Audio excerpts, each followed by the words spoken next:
નમસ્કાર મિત્રો, સ્વાગત છે તમારું આપણી પોતાની યુટ્યુબ ચેનલ પેન્શન ગુજરાતમાં। તો મિત્રો, આજે આપણે એવા મુદ્દા વિશે વાત કરવા જઈ રહ્યા છીએ જે ઘણા વર્ષોથી ગુજરાત રાજ્યના લાખો પેન્શનરો અને નિવૃત્ત કર્મચારીઓ ખૂબ જ આતુરતાથી રાહ જોઈ રહ્યા હતા। મિત્રો, છેલ્લા 15 વર્ષથી જે મુદ્દો પેન્શનરોના જીવન સાથે સીધો જોડાયેલો હતો, જે મુદ્દા માટે અનેક સંગઠનોએ રજૂઆતો કરી, અનેક વખત સરકાર સમક્ષ માંગણીઓ મૂકી અને જરૂર પડે ત્યાં કાનૂની લડત પણ લડી, તે મુદ્દા પર હવે એક મોટી અને ઐતિહાસિક જીત જોવા મળી રહી છે। આ સમાચાર માત્ર એક નિયમમાં ફેરફાર નથી, પરંતુ હજારો પરિવારોના આર્થિક જીવનમાં રાહત લાવનાર સમાચાર છે। આ નિર્ણયથી ઘણા પેન્શનરોને સીધો લાભ મળી શકે છે અને લાંબા સમયથી ચાલતી એક મોટી સમસ્યાનો ઉકેલ મળવાની આશા જાગી છે। મિત્રો, નિવૃત્તિ પછીનું જીવન સામાન્ય રીતે નિશ્ચિત આવક પર આધારિત હોય છે।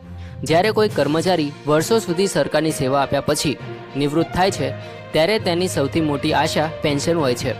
પેન્શન માત્ર પૈસા નથી, પરંતુ જીવનભરની મહેનતનું પરિણામ છે। પેન્શનના આધારે જ ઘણા નિવૃત્ત કર્મચારીઓ પોતાનું ઘર ચલાવે છે। આવી સ્થિતિમાં જો પેન્શન સાથે જોડાયેલ કોઈ પણ મુદ્દો લાંબા સમય સુધી અટવાયેલો રહે તો તેની અસર તેમના જીવન પર પડે છે। મિત્રો, આજે આપણે ખાસ કરીને કોમ્પ્યુટેડ પેન્શન એટલે કે પેન્શનના મૂડીકૃત રૂપાંતરણ વિશે વાત કરવા જઈ રહ્યા છીએ। ઘણા લોકો આ નિયમ વિશે સંપૂર્ણ જાણતા નથી। જ્યારે કોઈ સરકારી કર્મચારી નિવૃત્ત થાય છે, ત્યારે તેને એક વિકલ્પ આપવામાં આવે છે કે તે પોતાની પેન્શનનો એક ભાગ એક મુશ્ત રકમ તરીકે અગાઉથી મેળવી શકે છે।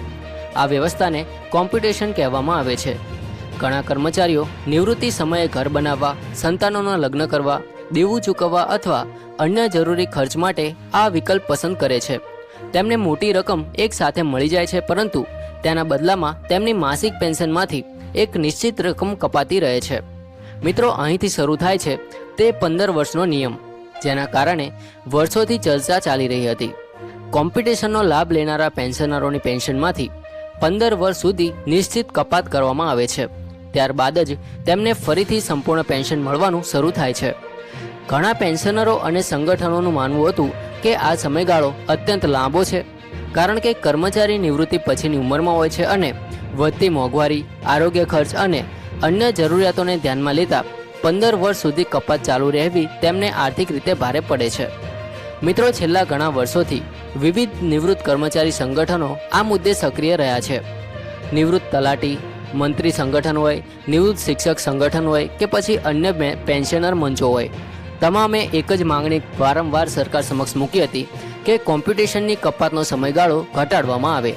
ઘણા સંગઠનોનું માનવું હતું કે 15 વર્ષના બદલે 10 અથવા 12 વર્ષનો સમયગાળો વધુ વ્યાજબી રહેશે, કારણ કે વર્તમાન આર્થિક પરિસ્થિતિમાં નિવૃત્ત કર્મચારીઓ માટે લાંબા સમય સુધી કપાત સહન કરવી મુશ્કેલ બની રહી છે।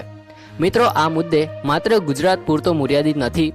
દેશભરના અનેક પેન્શનર સંગઠનો દ્વારા પણ આ મુદ્દો કેન્દ્ર સરકાર અને 8મા પગાર પંચ સમક્ષ રજૂ કરવામાં આવ્યો હતો।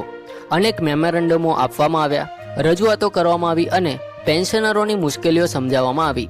સંગઠનોનું કહેવું હતું કે નિવૃત્તિ પછી વ્યક્તિની આવક મર્યાદિત હોય છે અને મોંઘવારી સતત વધી રહી છે, તેથી પેન્શનરોને વધુ રાહત આપવી સમયની માંગ છે।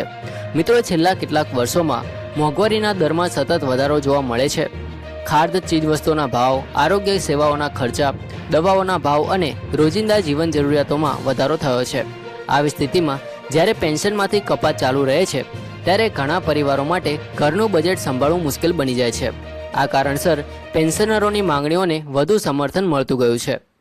હાલમાં જ મોંઘવારી ભથ્થામાં પણ વધારો કરવામાં આવ્યો છે। જાન્યુઆરી 2026થી મોંઘવારી ભથ્થાનો દર 58%થી વધારીને 60% કરવામાં આવ્યો છે। આ વધારો સરકારી કર્મચારીઓ અને પેન્શનરો બંને માટે રાહતરૂપ છે। મોંઘવારી ભથ્થામાં વધારો થવાથી માસિક આવકમાં વધારો થાય છે અને વધતા ખર્ચ સામે થોડી રાહત મળે છે। જો કે ઘણા પેન્શનરોનું માનવું છે કે માત્ર ડીએ વધારાથી તમામ સમસ્યાઓનો ઉકેલ આવતો નથી અને પેન્શન સંબંધિત અન્ય મુદ્દાઓ પણ ધ્યાન આપવાની જરૂર છે। મિત્રો, EPS 95 હેઠળ આવતા પેન્શનરો માટે છેલ્લા કેટલાક સમય દરમિયાન મહત્વપૂર્ણ નિર્ણયો લેવામાં આવ્યા છે। ખાસ કરીને જેમને વર્ષો પહેલાં કોમ્પ્યુટેશનનો લાભ લીધો હતો અને 15 વર્ષનો સમયગાળો પૂર્ણ કર્યો હતો, તેમના માટે સંપૂર્ણ પેન્શન પુનઃસ્થાપિત કરવાની પ્રક્રિયાને વધુ અસરકારક રીતે અમલમાં મૂકવામાં આવી। આ પગલાંને કારણે લાખો પેન્શનરોને સીધો લાભ મળ્યો છે। ઘણા પેન્શનરોને તેમની માસિક આવકમાં નોંધપાત્ર વધારો જોવા મળ્યો છે।